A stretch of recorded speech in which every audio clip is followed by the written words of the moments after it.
the art of achieving your goals. There are a few things that made me get into personal development. One of them was, for example, communication. I wanted to learn how to communicate with other human beings on this earth. To me, this was a completely foreign concept. And one of the other things that made me really passionate about personal development was the question, how do I become successful? What makes other people more successful than others? And for me back then, success meant, how do I achieve my goals? How do I realize my vision? And that's what I became obsessed about. And I want to share 3 things in this video with you that helped me in my journey to achieve my goals. And also to give you a distinction before I get into the things. Some things are more conceptual and some things are more practical. And this is the difference between internal work and external work. Because I often get the question of what's necessary to achieve your goals. What should you be focusing on? Should I be doing more internal work or should I be focusing more on the practical side? And I believe in both. I believe in a harmony. And if you're someone who focuses a lot on the internal work, then maybe the practical side is more important to you. And the opposite is true as well. I've met a lot of people who've done years and years of internal work, but they haven't created what they want to create. Then we can already question, how much is this internal work serving you to reach your goals? And that's why I believe in a harmony between both worlds. And I cannot tell you specifically what's most important to you. This is something you have to figure out for yourself, because some people need more internal work and some people need more of the practical side and sometimes more of a push to reach their goals. So one of the first things that I want to share with you is complexity versus simplicity. I've realized even till this day that goal setting, creating a plan and all these things, it's so complex. It becomes overwhelming so quickly. And whenever I feel overwhelmed, I'm not taking action. I feel sort of lost. It's almost as if I get into a victim mentality, like, oh, I don't know what to do anymore.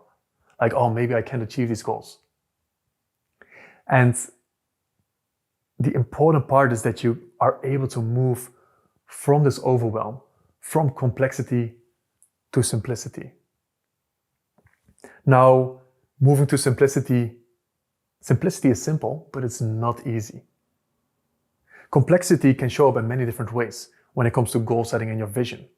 Sometimes the vision is so big that you have no idea what to do, that you have no idea where to start. Maybe you're focusing on way too many goals at once and you just don't know how to manage your time or how to prioritize.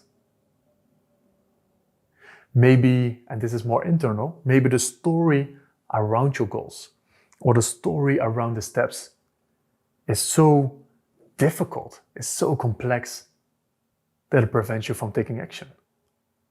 Because sometimes we create a story around what the action means that it's so scary and so difficult that we just don't want to do it. Now, I believe experiencing complexity and this overwhelm is necessary to be moving to simplicity. So if you feel overwhelmed, that's a good thing. I believe that's where we start when it comes to the goal setting and the planning and everything. But now it's important for you to push through this, to take a step back and see, where am I missing clarity? Where do I want to simplify things? Because sometimes I even advise people to only focus on one goal, one most important goal at a time. Try to make things as simple as possible, because this increases the likelihood of you moving forward and taking action. Just look at the thing that's right in front of you. Once you set the goal and the vision, you can put them aside. You know that that's the direction. Now focus on the thing that's in front of you and start moving. And this brings me to a practical point, the second point, which is planning and scheduling. Now, please don't skip this part. I know this is personal development 101. But are you actually doing this? When you look at let's say your most important goal, do you have a plan? Do you know the projects? Do you know the most important steps? If I would open your calendar right now, would I see how you scheduled these steps into your calendar? And are you doing them? I know this sounds simple, but it's not easy. That's why almost no one is doing this.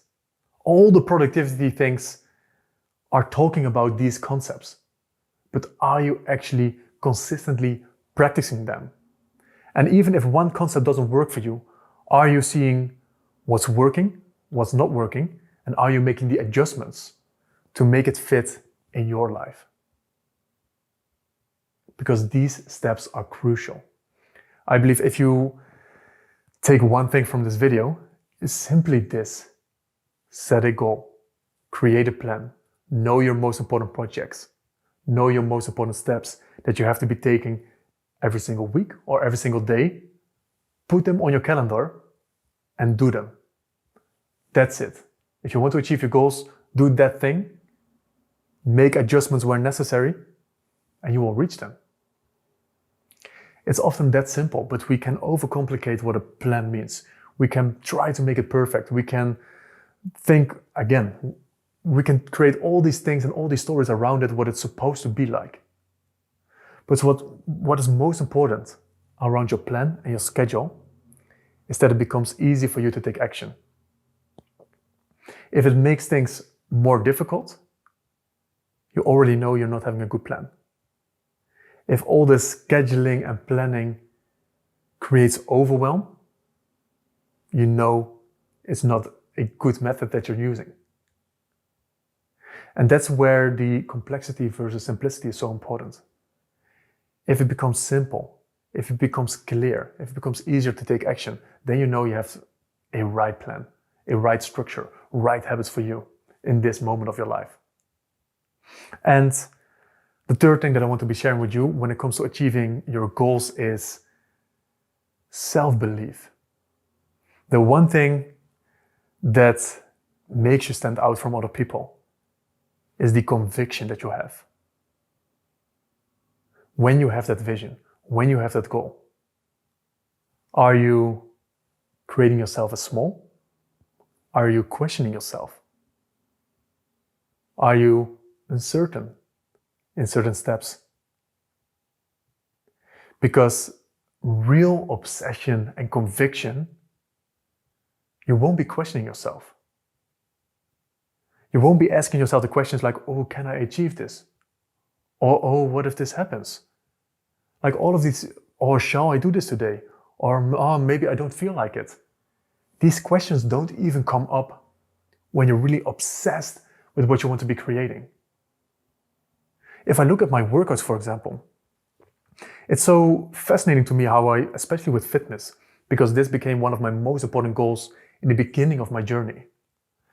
What I almost trained myself to be thinking and believing is, I'm not even going to question if I'm going to the gym or not.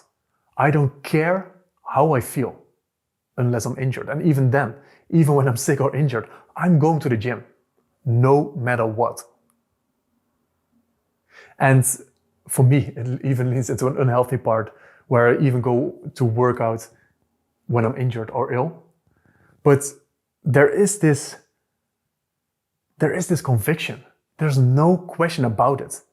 And your ability to be certain about the uncertainty, that's so crucial. To be certain about the vision and the future that hasn't happened yet. Because the beautiful thing about that it hasn't happened yet is that you have the ability to create it. And that's the difference. Some people allow the stories from the past, the conditioning and everything to create their future.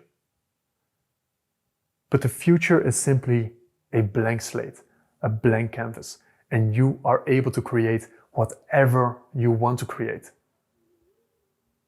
And this is where people start to say that you're delusional. And then you really know that you're in a good place and that you're creating from that kind of energy. Because a lot of people create from the energy from the here and now, from a place of limitation. Well, I don't have the money, so I can't do this. Joy, you don't know in what kind of country I'm living in. Like, I can become successful here. Well, I don't know the right people. I don't have the right connections. And people are creating from a place of limitation. But this belief comes from you stepping and rising above, stepping out and rising above all of these stories and stepping into the infinite possibilities that are out there. That's where the self-belief comes from. You don't allow this energy that's stuck in your life to create in your life.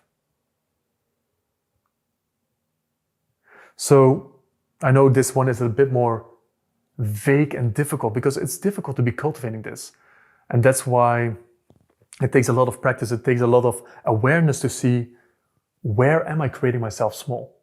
Where am I maybe questioning myself? Where am I using words like, oh, maybe I can do this. And all of these are indicators where you know, I'm creating myself as smaller right now. There might be an opportunity here to embody the vision more and that energy. So it's not a one-time thing. Just like with the complexity versus simplicity, with the planning and scheduling, with the self-belief. These are not one-time things. These are things you have to be consistently practicing and cultivating. Consistently practicing the scheduling to see what's working and what's not working. Consistently cultivating the self-belief, seeing where you're creating yourself as small and what would it look like if you would make yourself big right now. What would the ultimate self-belief look like in that moment? And once you start creating that awareness and tapping into that energy, things just start magically happening for you. Especially with the self-belief. Once you embody this energy, miracles happen for you in your life. And I don't know how it works. I can have all these ideas of why it's working. But what I've seen is it works. I've seen it with my clients. I've seen it in my own life. Once the conviction is there, nothing will get in your way. The universe starts working for you. And that's where the magic happens. So I hope these 3 points have been of value to you. Complexity versus simplicity, planning and scheduling, cultivating self-belief. I think these 3 points are crucial when it comes to the art of achieving your goals. So let me know in the comments below what you find important, what you've seen really works in your process of achieving your goals. Because I love to get new insights, new inputs. And if you have any questions, I'm here for you. Feel free to reach out to me and I'll see you in the next video.